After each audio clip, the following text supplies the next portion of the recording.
കേരളത്തിലെ ക്രൈസ്തവ management hospitals അതേപോലെ സ്കൂൾസ് വിദ്യാഭ്യാസ സ്ഥാപനങ്ങൾക്കെതിരെ ഒരു വലിയൊരു റാക്കറ്റ് പ്രവർത്തിക്കുന്നുണ്ട്. ഇതിനെപ്പറ്റി ഞാൻ ഒരു വീഡിയോ ചെയ്തു. അതിൻ്റെ അകത്ത് യുണൈറ്റഡ് നേഴ്സസ് അസോസിയേഷൻ UNA അതിൻ്റെ അത് ജാസ്മിൻ ഷായെ പറ്റി പറഞ്ഞു, അവരുടെ ഉദ്ദേശ ലക്ഷ്യം പറഞ്ഞു.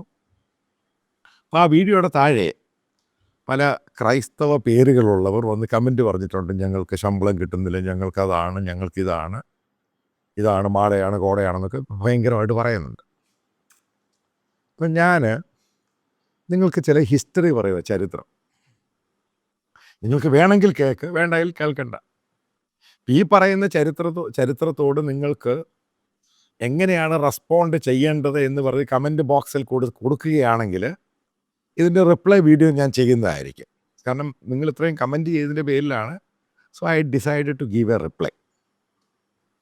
ആദ്യം മനസ്സിലാക്കേണ്ടത്, സിറിയൻ ക്രൈസ്തവ വിഭാഗക്കാർക്ക് സർ CP രാമസ്വാമി അയ്യർ കേരളത്തിൻ്റെ ദിവാനായിട്ടിരുന്ന സമയത്ത് അദ്ദേഹം ഒരു നിയമം കൊണ്ടുവന്നു. നിങ്ങൾ എത്ര പേർക്ക് ഇത് അറിയാമെന്ന് എനിക്കറിയത്തില്ല. കേരളത്തിലെ ക്രൈസ്തവർക്ക് സർക്കാർ സർവീസിൽ ജോലി കൊടുക്കരുത്, ഇതായിരുന്നു തീരുമാനം. പിന്നീട് ഈ ക്രൈസ്തവ കമ്മ്യൂണിറ്റിക്ക്, അതായത് സിറിയൻ ക്രിസ്ത്യൻ കമ്മ്യൂണിറ്റിക്ക് വേറൊരു ഓപ്ഷനും ഇല്ലാതായി. അങ്ങനെയാണ് ഈ കുടിയേറ്റം എന്ന് പറഞ്ഞ സംഭവം നടക്കുന്നത്. അത് ആദ്യം അത് തലയ്ക്കകത്തിടുക. അപ്പോൾ ഈ കുടിയേറ്റം നടക്കുന്ന സമയത്ത് ഈ ക്രൈസ്തവ കമ്മ്യൂണിറ്റി അന്ന് ഓരോ ഫാമിലികളിലും ഏകദേശം മിനിമം 8, 10, 12 പിള്ളേരുണ്ട്. ഇത് അധികം സ്ത്രീകളാണ്, ചെറുപ്പക്കാരുണ്ട്. പക്ഷേ ഇവർക്കൊന്നും ആഹാരം കഴിക്കാനുള്ള സാധനമില്ല. കാരണം അന്നത്തെ സമയവും പട്ടിണിയും ദാരിദ്ര്യവും ഒക്കെയാണ്. അതിൻ്റെ പേരിലാണ് ഈ കുടിയേറ്റം മലമ്പ്രദേശത്ത് പോയി ഈ വനമൊക്കെ വെട്ടിപ്പിടിച്ച് അവിടെ കൃഷി നടത്തിയത്. അങ്ങനെയാണ് സിറിയൻ ക്രിസ്ത്യൻസ് നല്ല കർഷകരായത്. അത് കാരണം ആ സമയത്തോട് യോജിച്ചു പോകാൻ വേണ്ടി വേറെ വഴിയൊന്നുമില്ല. കൃഷി ചെയ്താൽ മാത്രമേ ജീവിക്കാൻ പറ്റുകയുള്ളൂ. ആ കൃഷി ചെയ്തുണ്ടാക്കുന്ന സാധനം കഴിക്കുകയും അത് മാർക്കറ്റിൽ കൊണ്ട് വിറ്റാൽ മാത്രമേ മറ്റുള്ള സാധനങ്ങൾ വാങ്ങി അവർക്ക് ആഹാരമാണെങ്കിലും മുന്നോട്ട് പോകാനും കഴിയുന്ന ഒരു സന്ദർഭമായിരുന്നു. നമ്മൾ മനസ്സിലാക്കേണ്ടത്, ഈ ഒരു സന്ദർഭത്തിലാണ് കേരളത്തിലെ ക്രൈസ്തവ സഭകൾ കാര്യമായ രീതിയിൽ ഈ കമ്മ്യൂണിറ്റിക്കായിട്ട് ഇടപെട്ടത്. അതാണ് അതിൻ്റെ ചരിത്രം എന്ന് പറയുന്നത്. അങ്ങനെയാണ് ഈ പള്ളിക്കൂടം മറ്റും ഈ സംഭവങ്ങളൊക്കെ കയറി വരികയും ഈ പ്രത്യേകിച്ച് കാത്തലിക്സ് വിഭാഗക്കാർ അവിടെ പള്ളി പണിയുകയും അതിനോടുകൂടെ സ്കൂളുകൾ, കാരണം വിദ്യാഭ്യാസം കൊടുക്കണം, കാരണം വിദ്യാഭ്യാസത്തിൽ മുന്നോട്ട് പോകാൻ പറ്റത്തില്ല. രണ്ടാമത് അവർ ആശുപത്രികൾ, കാരണം ഹെൽത്ത് ആവശ്യമായിരുന്നു. ഇങ്ങനെയാണ് ഈ സംഭവം ഉണ്ടായത്. അപ്പോൾ അതിൻ്റെ പേരിലുണ്ടായ സംഭവമാണ് ഈ നേഴ്സിംഗ് എന്ന് പറയുന്ന പ്രൊഫഷൻ. അത് ആദ്യം അങ്ങ് തലയിലിടും. അല്ലാതെ അപ്പോൾ ആ നേഴ്സിംഗ് എന്ന് പറയുന്ന പ്രൊഫഷൻ്റെ ബേസ് എന്ന് പറയുന്നത് ബിബിളിക്കൽ തോട്ട്സ് തന്നെയാണ്. സഹായിക്കുക, ആവശ്യമുണ്ടെങ്കിൽ. കാരണം അതിനകത്ത് ഒരു പ്രൊഫഷനേക്കാൾ ഉപരിയായിട്ട് ഒരു നോബിൾ കോസ്, സഹായിക്കുക, ഒരു മിഷൻ്റെ ഭാഗമായിട്ടുണ്ടായ സംഭവമാണ് ഈ ഹെൽത്ത് എന്ന് പറയുന്നത്. അതുകൊണ്ടാണ് ഈ ക്രിസ്ത്യൻ കമ്മ്യൂണിറ്റിയിലുള്ള ചർച്ചുകൾ ഏറ്റവും കൂടുതൽ ഈ ആശുപത്രികൾ നടത്തുന്നത്. അവർ ഈ പറയുന്ന കോർപ്പറേറ്റ് ആശുപത്രിയുടെ സംസ്കാരത്തിലോട്ടൊക്കെ വരുന്ന റീസെൻ്റ്ലിയാണ്. നേരത്തെയൊക്കെ അവർ ഈ സംഭവങ്ങൾ നടത്തിക്കൊണ്ടിരുന്നത്, അതായത് ഈ ഹോസ്പിറ്റലാണെങ്കിലും സ്കൂളുകളെന്ന് പറയുന്നത് കമ്മ്യൂണിറ്റിയെ ഹെൽപ്പ് ചെയ്യാൻ വേണ്ടിയാണ് ഉണ്ടാക്കിയത്. ആ കുട്ടികളെ പഠിപ്പിക്കുവാനും അവരെ യോഗ്യമായ രീതിയിൽ മുന്നോട്ട് നയിക്കുവാനും അവർക്ക് വേണ്ടിയുള്ള ഈ ഹെൽത്തിൻ്റെ കാര്യങ്ങൾ, അതിനു വേണ്ടിയാണ് ഈ ഹോസ്പിറ്റലിൽ വരുന്നത്. പിന്നെ അവിടെ ജോലിക്ക് പെൺകുട്ടികളെയും അവരെ സഹായിക്കുന്നു. പിന്നെ മറ്റുള്ള ആൾക്കാർ പുറത്തു പോയി പഠിക്കാൻ തുടങ്ങി സംഭവം. അപ്പോൾ ഞാനീ പറയുമ്പോൾ മനസ്സിലാക്കേണ്ട പ്രധാനപ്പെട്ടൊരു പോയിൻ്റ് ഉണ്ട്. അതായത് എൻ്റെ ജനറേഷനിൽ, എൻ്റെ ഫാമിലിയിൽ നിന്ന്, ഫാദറിൻ്റെയും മദറിൻ്റെയും സൈഡിൽ നിന്ന് നേഴ്സസ് ഒന്നുമില്ല. പക്ഷേ എൻ്റെ ഗ്രാൻഡ് പേരൻസ്, അവരുടെ സൈഡിൽ നിന്ന് നേഴ്സസ് ഉണ്ട്. കാരണം വേറെ തൊഴിലൊന്നുമില്ല. അപ്പോൾ എൻ്റെ ഗ്രാൻഡ് പേരൻസിൻ്റെ സൈഡിൽ നിന്ന് ഒരു നേഴ്സ് ഉണ്ടായിരുന്നു. അവർ വെല്ലൂർ ക്രിസ്ത്യൻ മെഡിക്കൽ CMCയിലായിരുന്നു. അപ്പോൾ മനസ്സിലാക്കേണ്ട സംഭവമുണ്ട്. CMC എന്ന് പറഞ്ഞ മെഡിക്കൽ കോളേജാണ്. അവരാണ് തമിഴ്നാട്ടിൽ ലെപ്രസി ഇറാഡിക്കേറ്റ് ചെയ്തത്. ഇപ്പോൾ ഉള്ള എത്ര കുണാപ്പന്മാർക്ക്, നേഴ്സുമാർക്ക് ഇത് അറിയാമെന്ന് എനിക്കറിയത്തില്ല. അതുമായിട്ട് ബന്ധപ്പെട്ട് വളരെയധികം ഡോക്ടേഴ്സ്, എത്രയോ നേഴ്സസ്, എത്രയോ ഹെൽത്ത് വർക്കേഴ്സ് ലെപ്രസി ആയിട്ട് മരണപ്പെട്ടിട്ടുണ്ട് തമിഴ്നാട്ടിൽ. ഇതൊക്കെ ചരിത്രമാണ്. ഇത് 100ഉം 200 കൊല്ലത്തെ ചരിത്രമൊന്നുമല്ല ഞാൻ പറയാം. കൂടിപ്പോയാൽ 100 150 വർഷത്തെ ചരിത്രമാണ് ഈ പറയുന്നത്. അപ്പോൾ ആ രീതിയിലാണ് ക്രിസ്ത്യൻ കമ്മ്യൂണിറ്റി എന്ന് പറയുന്നത് ഈ ഹെൽത്ത് പ്രൊഫഷനെ കണ്ടത്.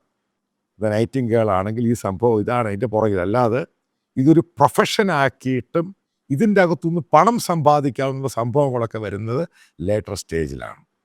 അതായത് നമ്മളിപ്പം കാണുന്നുണ്ട് ഒത്തിരി ആൾക്കാർ നേഴ്സിംഗ് ഒന്നും ഇല്ലാത്ത മറ്റുള്ള ആൾക്കാരൊക്കെ യു കെയിലും മറ്റുള്ള യൂറോപ്യൻ രാജ്യങ്ങളും കെയർ ടേക്കറായിട്ട് പോകുന്നത്. വേൾഡ് വാർ, സെക്കൻഡ് വേൾഡ് വാറും ഫസ്റ്റ് വേൾഡ് വാറും കഴിഞ്ഞിട്ട് ഇവിടെ ഈ പറയുന്ന നേഴ്സ്, അതായത് ഓരോ വീട്ടിലും ഇത്രയും പെണ്ണുങ്ങളുണ്ട്, ഇവർക്ക് ജോലിയൊന്നുമില്ല. നിങ്ങൾക്കറിയാം അന്നത്തെ ഒരു സാഹചര്യമുണ്ട്. കല്യാണം കഴിപ്പിക്കുക വലിയ ചടങ്ങാണ്. കാരണം അതിനു വേണ്ടിയാണ്. ഇപ്പോൾ എൻ്റെ പേരൻസ് ആണെങ്കിലും, അപ്പോൾ എൻ്റെ ഫാദർ ആണെങ്കിലും ഈ ഒരു സന്ദർഭത്തിലാണ് അവിടുന്ന് പോയി ജബൽപൂരിൽ പോയി ഫാദറിൻ്റെ അനിയൻ അന്ന് ഡിഫൻസിലായിരുന്നു. അദ്ദേഹത്തിന് ഡിഫൻസിൻ്റെ സിവിലിയനായിട്ട് ജോലി മേടിച്ചു കൊടുത്തേക്കുന്നത്. എൻ്റെ ഫാദറിൻ്റെ അനിയൻ, അദ്ദേഹം പുത്തങ്കാവുകാരനാണ്. ബേസിക്കലി എൻ്റെ ഫാദർ ഫാമിലി എന്ന് പറഞ്ഞാൽ പുത്തങ്കാവ്. അദ്ദേഹം അന്ന് ഡിഫൻസിലുണ്ടായിരുന്നുണ്ട്. ജബൽപൂരിലായിരുന്നു, ഓർഡിനൻസ് ഫാക്ടറിയിലായിരുന്നു.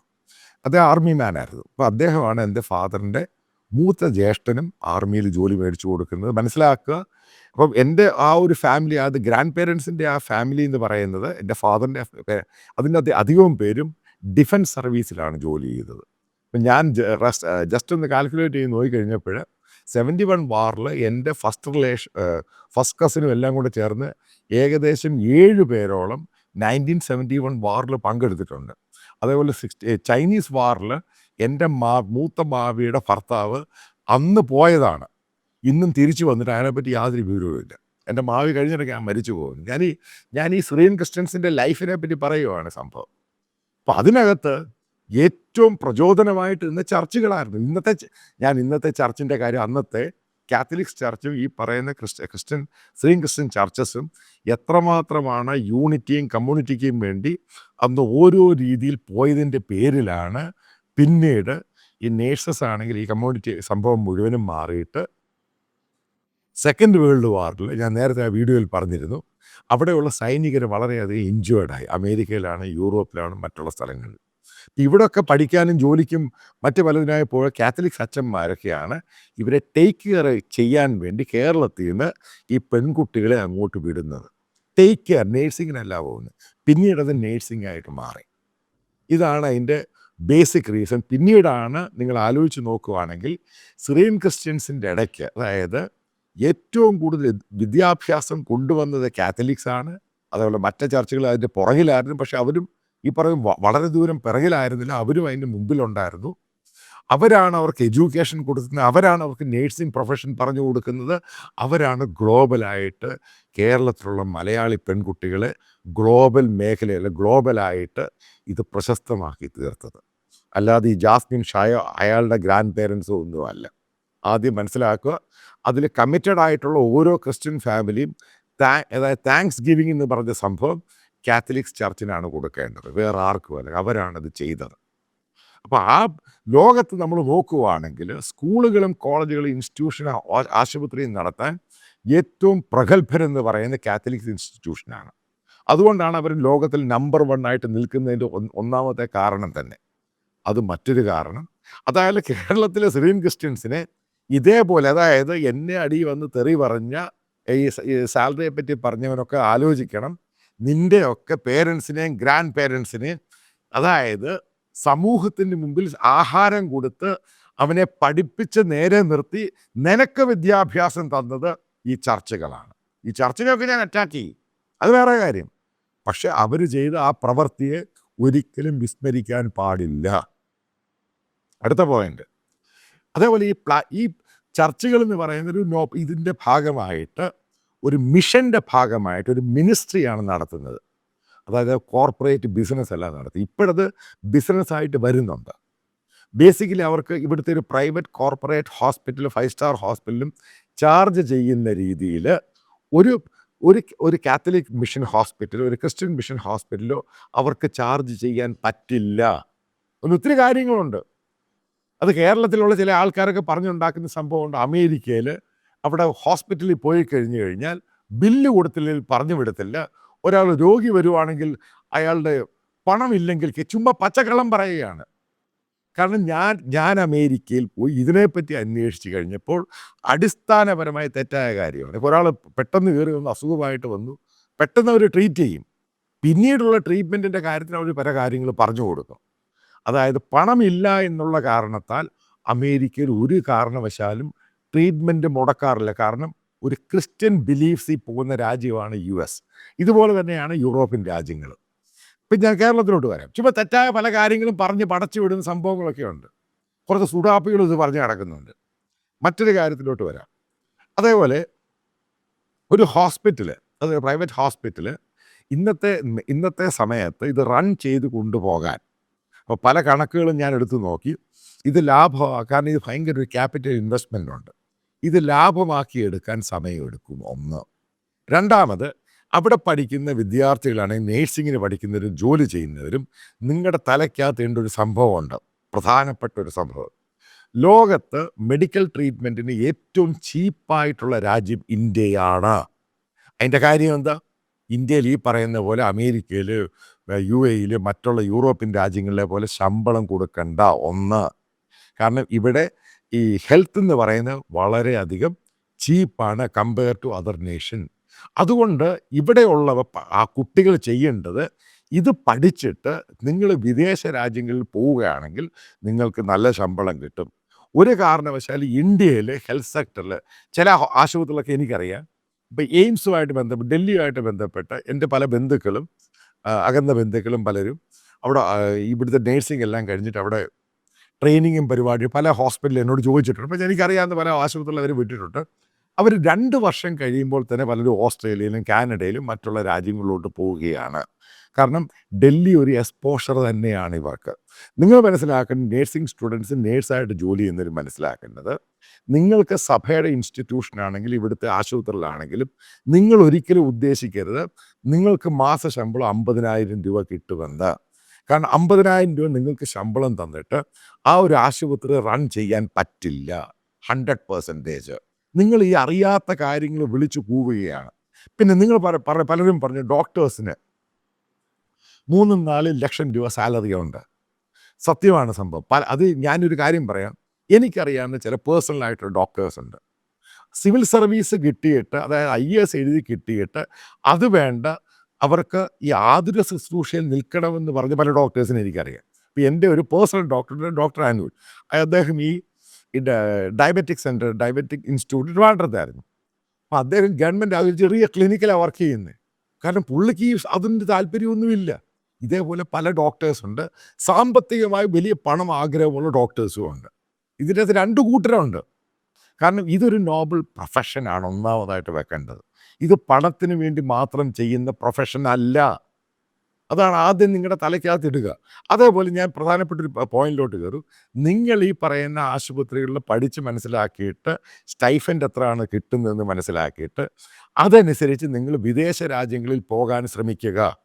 കേരളത്തിലോ ഇന്ത്യയിലോ നിന്നാൽ നിങ്ങൾക്ക് ഈ പറയുന്ന ശമ്പളം ഒന്നും കിട്ടില്ല. 100% അതൊരു 50 വർഷം എടുക്കും. നിങ്ങളൊരു ചെറിയ ക്ലിനിക്കുമായിട്ട് ബന്ധപ്പെട്ട് അവിടെ ഒരു 2-3 നേഴ്സോ അല്ലെങ്കിൽ 4 നേഴ്സസ് ഉണ്ട്, 2 ഡോക്ടേഴ്സ് ഉണ്ട്. അത് നേഴ്സസിന് 50,000 രൂപ സാലറി കൊടുക്കുന്നു, പല രീതിയിൽ കൊടുക്കുന്നു. നിങ്ങൾ ഉദ്ദേശിക്കുന്നു ഇതെങ്ങനെ അതിൻ്റെ റെൻറ്റും ഇതെല്ലാം കൊടുത്ത് ലാഭത്തിൽ കൊണ്ടുപോകാൻ സാധിക്കും? എനിക്ക് ഒത്തിരി ബന്ധുക്കളുണ്ട് ഡോക്ടേഴ്സ്. ഇപ്പോൾ ഇവർ അടുത്ത പല ക്ലിനിക്സിനെ പറ്റി അവരെന്നോട് പറയാറുണ്ട്. കാരണം അങ്ങനെയാണെങ്കിൽ അവർ പറയുന്നത്, ഇപ്പോൾ ഗവൺമെൻറ് പറയുന്ന രീതിയിൽ പോകാനാണെങ്കിൽ അവർക്ക് ഈ ക്ലിനിക്ക് മുന്നോട്ട് പോകാൻ പറ്റില്ല. പല സാഹചര്യങ്ങളും ഇത് നിങ്ങളുടെ മേളിൽ ഈ തലയിലോട്ടിടുന്ന സംഭവമാണ്. ഒരു ക്രിസ്ത്യൻ ഇൻസ്റ്റിറ്റ്യൂഷൻ ഇവിടുത്തെ ഒരു 5 സ്റ്റാർ കോർപ്പറേറ്റ് പോലെ നടത്താൻ പറ്റില്ല. അതുകൊണ്ട് തന്നെയാണ് ഇവിടുത്തെ ഹിന്ദുക്കളാണെങ്കിലും മുസ്ലിങ്ങളാണെങ്കിലും ക്രിസ്ത്യൻ ഇൻസ്റ്റിറ്റ്യൂഷനിൽ പോകുന്നത്. അതതിൻ്റെ പ്രധാനപ്പെട്ട കാരണം. നിങ്ങൾ ചുമ്മാതെ ജാസ്മി ഷാ എന്ന് പറഞ്ഞ ഒരു തീവ്രവാദി സുഡാപ്പി പറഞ്ഞ് കേട്ട് വിശ്വസിക്കരുത്. ഇതിനകത്ത് യാഥാർത്ഥ്യം എന്താണെന്ന് നിങ്ങൾ മനസ്സിലാക്കണം. അതേപോലെ തന്നെ ചെറുപ്പക്കാരെ എനിക്ക് നേഴ്സസിനോടും മെയിൽ നേഴ്സിനും ഒക്കെ പറയാനുള്ളത്, ഈ മെയിൽ നേഴ്സസിന് നിങ്ങൾ ഈ പെൺകുട്ടികളെ കൊണ്ടുപോയിട്ട് ഇവർക്ക് ബ്ലാക്ക് മാർക്ക് ഉണ്ടാക്കി കൊടുത്താൽ, ഞാനൊരു കാര്യം അത് തെളിയിച്ച് പറയാം. ഡൽഹിയിലെ നേഴ്സസ് സമരം നടത്തിയ വലിയ ഇഷ്യൂ ആയിരുന്നു. പിന്നീട് ഓസ്ട്രേലിയയിലോട്ടും കാനഡയിലോട്ടും അമേരിക്കയിലോട്ടും റിക്രൂട്ട്മെൻറ്റ് നടത്തുന്ന സമയത്ത് ഈ പറയുന്ന അജിറ്റേഷനിൽ പങ്കെടുത്ത ഒറ്റ നേഴ്സസിനെ അവരെടുത്തില്ല. ഉണ്ടായ സംഭവമാണ്.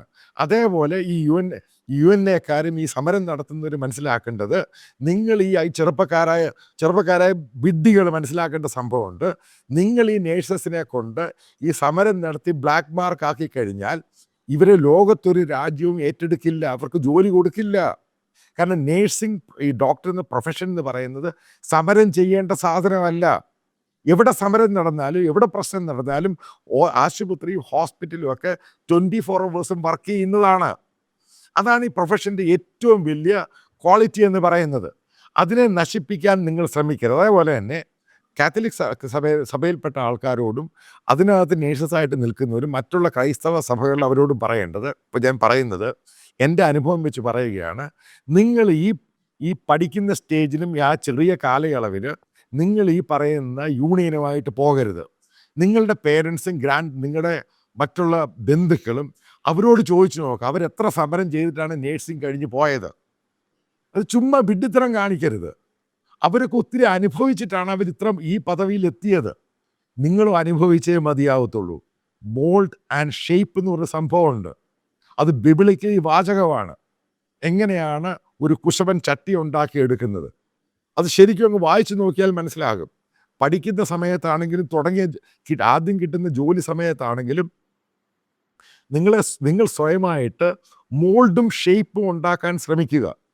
എന്നിട്ട് പോസിബിൾ ആയിട്ടുള്ള ഓപ്ഷൻ വിദേശ രാജ്യങ്ങളിൽ കിട്ടുമ്പോൾ അങ്ങോട്ട് പോവുക.